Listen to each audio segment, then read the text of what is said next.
The final shoe out of my 13 pickups is another Kyrie Hela ANTA Style. This is the brown pair, very similar to the white pair that I showed y'all earlier. With this pair in particular, we have the exact same set of laces that we saw on the white pair, 6 laces, all two-toned, gray and yellow, orange and white, blue and black, pink and purple, or just a neon pink with a nice pale pink if you want to get into the colors in particular. We have a blue and yellow, and then we have a yellow and orange.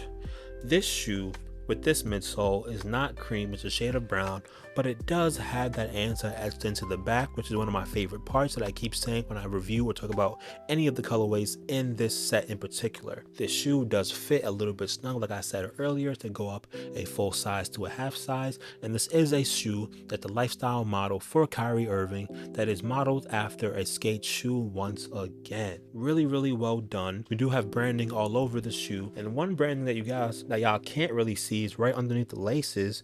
We have a Kyrie logo, which is great as well. Nice little hidden detail. When it comes to the insole is all black, and we do have a patch that says grow and love, peace and wisdom. And these are the 4 things that Kyrie Irving is all about. Yeah, great shoe. Can't wait to put these on. I probably will be wearing the purple pair and the black pair mostly,